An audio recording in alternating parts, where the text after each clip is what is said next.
Paradigms control the results in your life. They have the power over everything. Relationships, your income, and you know when you shift your paradigm, everything in your life improves. Hello, I'm Bob Proctor, and I want to welcome you to Paradigm Shift, where we're going to teach you how to make dramatic improvements in the quality of your life, in every aspect of your life. You know, paradigm shifting is something that we should teach in school. We should teach it to little kids, and they'd get it, and then they'd have a charmed life. If you want to improve the results, the paradigm has to be shifted. You know, Eric Hoffer one time said, no matter what our achievements might be, we think well of ourselves only in rare moments. We need people to bear witness against our inner judge, who keeps book on our shortcomings and transgressions. We need people to convince us that we are not as bad as we think we are. You know, Eric Hoffer was a wise man, and I think that he hit the nail right on the head here. Who do you think that inner judge is? You know, that little voice inside that's telling you, you can't do this or you can't do that. You can't do many of the things you say you want to do. Well, I suppose the real secret is figuring out what you want to do and then understand clearly how to get rid of that little voice inside. Now, I don't know if we ever completely get rid of it. I refer to it as the monkeys in our mind that keep talking to us, telling us what we can't do. But I do know this, that we can overpower them. We can take control over the quality of our life. You know, winning and losing have been taught about for, I guess, as far back in recorded history as you can go. And there are some people, they're just winners. You see it, you see what they do. It doesn't matter what they seem to do. You knew kids like this when you were in school. They aced all the exams. Quite frankly, I never liked those kids very well. And for good reason. They made me look worse than I even was. But why is it that some people are always winning and others are always losing? Well, you'll say they're just stupid, but that's not true. That's not true. Do you know that some of the people that are losing are absolutely brilliant? It's true. And some of the people who are winning are not very bright at all. Do you know that there's people who are absolutely brilliant and they're broke? And there's others who are functionally illiterate. They can neither read nor write, but they can sign a check for $1 million. I remember one time at a meeting in Chicago, W. Clement Stone. This was back in 1970, and in 1970, he was the wealthiest man in the United States. He made a lot of grammatical errors when he spoke, but as Earl Nightingale said, he can write a check for $1 billion. Now think about that for a moment. Why is it that someone never goes to school, they're not very polished, and yet they're enormous winners, and other people they have degrees coming right off the end of their business card, and they just can't seem to make it? Why? Well, you know, most people just set that aside, and they think there isn't an answer to it. Well, I'm going to tell you there is an answer to it. And it's an answer that everyone can understand, and I believe when we understand it, everything in our life starts to change. You see, I was one of those people that was always losing. Didn't matter what I did from the time I was a little kid in school until I was 26. Didn't matter what I did. It just didn't work out right. I was never part of the group that was making it happen. And then all of a sudden, just like that, my whole world started to change, and I started to win. Didn't matter what I did, what I touched, it just seemed to turn to gold. What happened? Well, that's what I wanted to know. And I couldn't figure out what happened. You know, I knew I wasn't lucky. I seemed to have an innate awareness inside that there wasn't any such thing as luck, regardless of how much you want to believe it. And I thought, someone has to know what the heck happened to me. Now, a man named Ray Stanford suggested I read Napoleon Hill's book, Think and Grow Rich.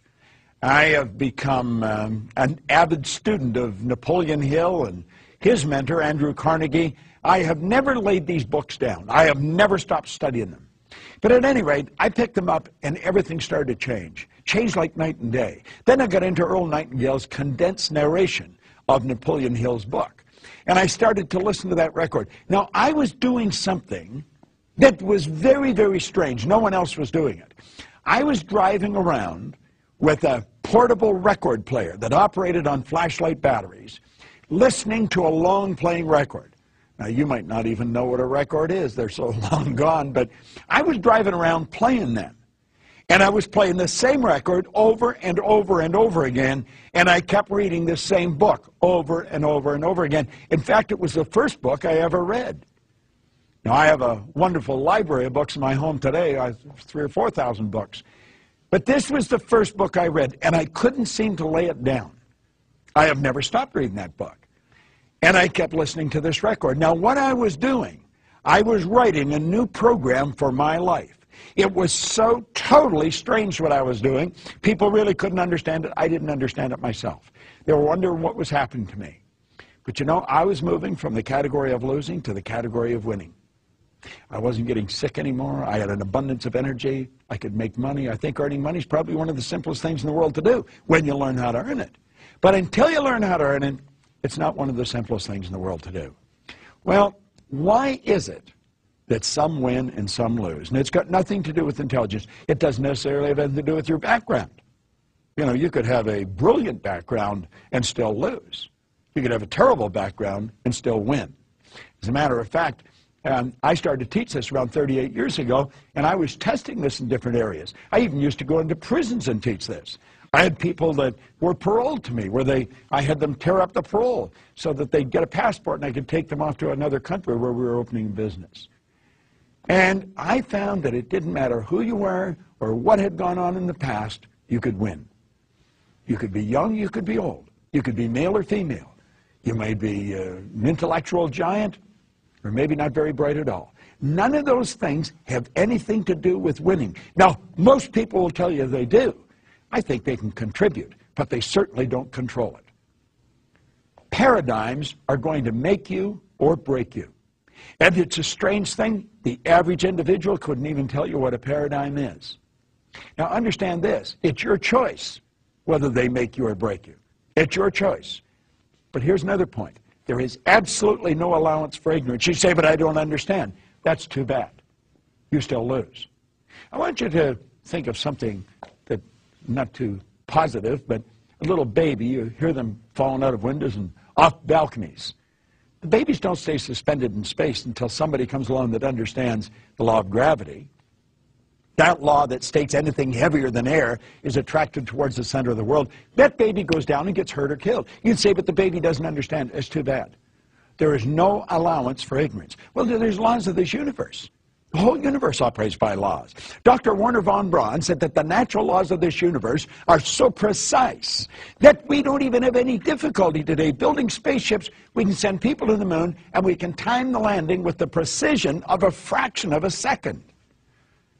He also said these laws must have been set by someone. He said after studying the spectacular mysteries of the universe, he was led into a firm belief in the existence of God. Now here's a scientist, one of the most brilliant in the world, the father of the space program. Well, you see, God operates by laws. Everything operates in precise order. And you know something?